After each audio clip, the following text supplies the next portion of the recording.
Good afternoon, सभी को. So today the topic is farming in Palampur. Farming in Palampur. So first of all here, the land is fixed capital. So यहाँ पर हम लोग यही जानेंगे कि फार्मिंग जो है पालमपुर में जो है फार्मिंग मेन एक्टिविटी है और किसी भी अगर एक विलेज एरिया के बारे में बात करेंगे तो फार्मिंग मेन एक्टिविटी तो रहता ही है और इसीलिए 75% पीपल जो है पालमपुर का वो लोग डिपेंडेंट है फार्मिंग पर. Now let's talk about another topic that is there a way one can grow more from the same land. That means क्या उतना ही ज़मीन में से हम लोग क्या ज़्यादा प्रोडक्शन कर सकते हैं, क्या ऐसा कोई ऑप्शन है, ऐसा कोई जादू है? तो yes, definitely one can grow more from the same land by the following methods.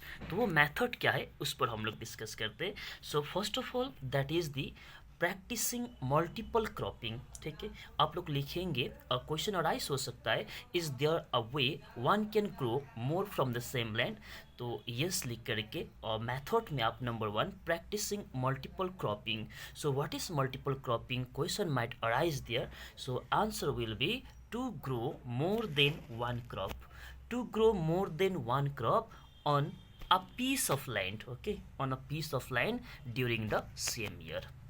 That means to grow more than one crop on a piece of land during the same year is known as multiple cropping. ये definition याद रखिएगा, important है. Okay, और इसको आप आसानी से समझेंगे जब हम एक एग्जाम्पल देंगे. फॉर एग्जाम्पल इन पालमपुर जो है no land is left idle. That means कोई भी ज़मीन वहाँ पर इस तरह से नहीं छोड़ा जाता है. दैट मीन्स ज़मीन को ऐसे ही वहाँ पर नहीं छोड़ा जाता है. जैसे कि देखेंगे रेनी सीजन में जो खरीफ क्रॉप ग्रो कर रहा है जैसे कि बाजरा ज्वार का वहाँ पर खेती कर रहे हैं. विंटर में देखेंगे रबी क्रॉप जैसे कि व्हीट ग्रो कर रहे हैं. और इसी तरह से अक्टूबर एंड दिसंबर का टाइम में अगर देखेंगे तो पोटैटो ग्रो कर रहा है. कहने का मतलब कोई भी ऐसा सीजन नहीं है जहाँ पर कि वहाँ का ज़मीन को ऐसे ही छोड़ा जाता होगा. दैट मीन्स ज़मीन का जो है लैंड का जो है ऑप्टिमम यूज़ करते हैं. तो यहाँ डिफरेंट टाइप का क्रॉप ग्रो कर रहा है. तो मल्टीपल क्रॉपिंग प्रैक्टिस करके हम लोग सेम लैंड से ज़्यादा प्रोडक्शन कर सकते. That was number 1 method. And number 2 method using modern farming method.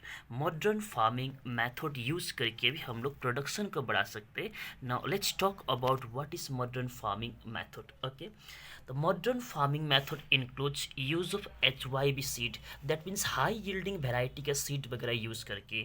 That means वो ऐसा सीड जो ज़्यादा प्रोडक्शन देते हैं, डिजीज रेजिस्टेंट होते हैं. ठीक है, और केमिकल फर्टिलाइजर्स यूज़ करके, पेस्टिसाइड्स यूज़ करके और मॉडर्न मशीनरी जैसे कि ट्रैक्टर थ्रेशर्स वगैरह यूज़ हम लोग कर सकते हैं ये फार्मिंग में भी और हार्वेस्टिंग में भी, जिसके कारण फार्मिंग एंड हार्वेस्टिंग जो है बहुत ही ईजी होता है. ठीक है, और ये है आपका use of modern farming method. और इसी तरह का मेथड जो है प्रेजेंट में हम लोग Punjab Haryana and western UP में भी देखने को मिलते हैं.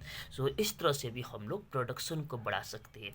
और the last one is the improving the irrigation system. Irrigation system को जितना इम्प्रूव करेंगे प्रोडक्शन भी हम लोग ज़्यादा कर सकते हैं सेम लैंड से. So this are the 3 methods. So this much for today and the remaining topic we will discuss tomorrow. Thank you.